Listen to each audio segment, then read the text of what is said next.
Hello out there, we're on the air. Fuzzy Knight here for TIMTV, episode 5. Okay, after reviewing episode 4, I kind of got the feeling it was like watching Ralph Nader on the campaign trail. No offense to Mr. Nader, he's an intelligent man, but he can sometimes get a little dry. That's probably why he didn't win, because you've got to have charisma, kind of like Slick Willie, Marge Simpson's name for Bill Clinton. Well, that and the backing of big corporations that don't care for the idea of empowering anything other than themselves and their fat wallets a little more. So, I'm going to try this new format, not reading directly from my idiot sheets here, and since I don't have a teleprompter, I've taped my scribble notes. And we'll just see how this goes, because I just want to rev up the humor a little bit, because I believe that's the only way to change the direction of this madness is with a good laugh. So let's all laugh together. And all right, moving on with the show. Here's the first topic for today, and that is communism. So would someone please explain this to me, because I don't quite understand it. Now, Russia is bad communism, which allows for more Cold War antics, right? Okay. I thought by 2015 we'd be beyond the stupidity regarding pointless ideology, but obviously we are not. And then on the flip side of that is China, which is good communism, because cheap junk is good, right? So what is China? Are they communist, or are they a free market capitalist country? It's rather confusing. At least it is to me. So I don't know. If someone's got this, the answer to it, you can explain it to me. But anyway, so here's the solutions I have for these two countries. First of all, Russia. I would say we stop throwing away taxpayer money on a new Cold War. It's because somebody is jealous of that Russian megalomaniac musclehead Vladimir Putin's $3,000 tracksuit. I mean, come on, really? Is it worth all the trouble to build more nuclear weapons? And for what? Just because some mindless Pentagon hacks have to stroke their pathetic egos? I mean, really, we should be beyond this. We've got bigger issues to deal with, like climate change, which is quickly getting ugly, in case you haven't noticed. So I know it's very Nostradamus of me, but the planet is not very happy with us right now, and I think we need to somehow make some amends somehow. And in regards to China, I say, this is my suggestion, I say we bring back all manufacturing to North America and be done with this global market BS, because it's obviously not working.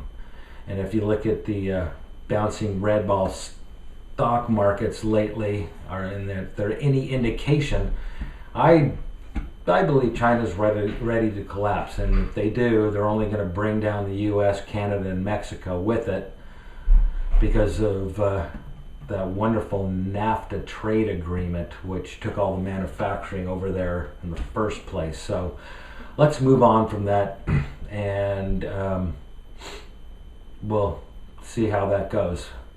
Further proof is like the global market and these multinational corporations that love it so much. It's just not working. It's done. It's kind of like fossil fuels. It's done. It's time to move on, reinvent the wheel, and I believe that wheel is called local. I think we can all take care of that. We can build our own things that we need.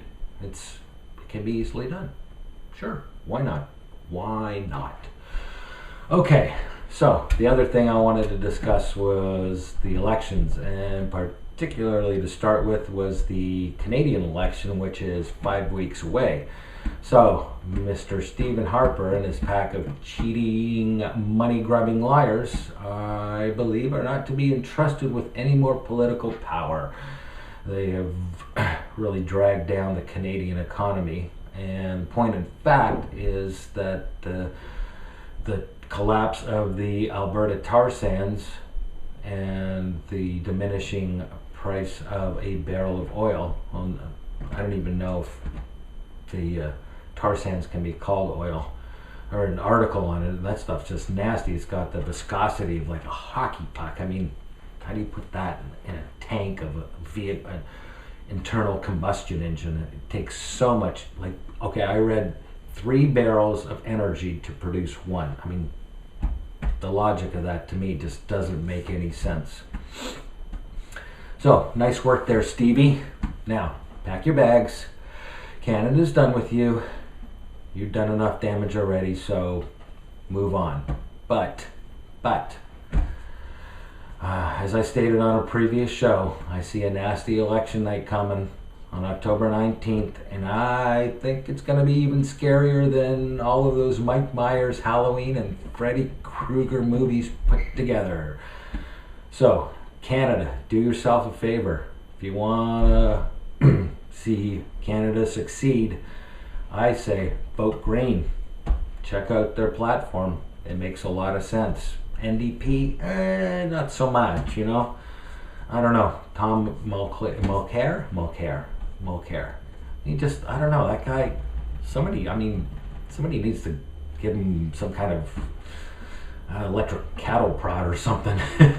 Put a little life into that guy. I don't know if he'd be a very good prime minister. And then, then there's privileged young man Justin Trudeau. I want to be prime minister because my daddy was prime minister, and the Liberals are kind of just like wishy-washy on everything. So I don't know. Minority government led by Elizabeth May as prime minister.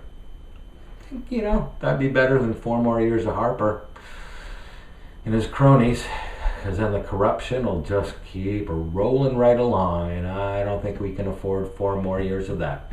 So, now, speaking of election scaries south of the border, what is with Donald Trump and his crazy rhetoric?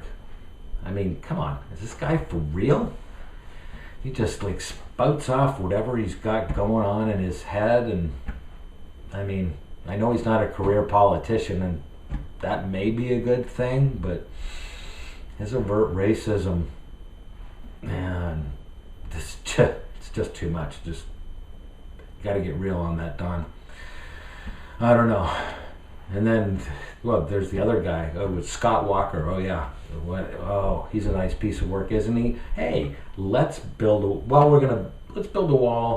along the border of Mexico. And while we're at it, let's build a wall along the border with Canada. Yeah, because a lot of those illegal Canadian immigrants are going to be heading straight to Wisconsin, Scott.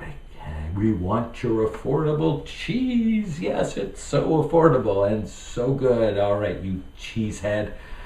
Man, that guy is just crazy.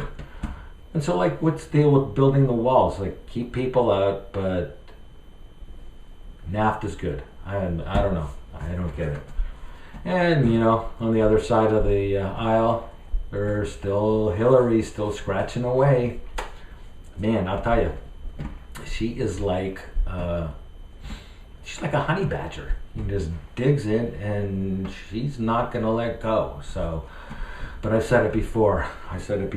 No more Clintons in the White House, just nowhere near any kind of political power. It's just, she can't be trusted. And you can trust me on this. Really, you can.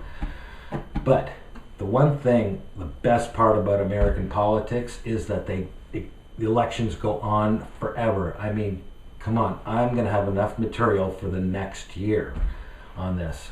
So, God bless America and their 2-year federal election campaigns. This is going to be fun, but we'll all be really tired by 2016. So, okay, I say go Bernie Sanders. That's what I say. All right. Well, I think that went a little better. That's all I really wanted to talk about here today for episode 5. Thanks for watching.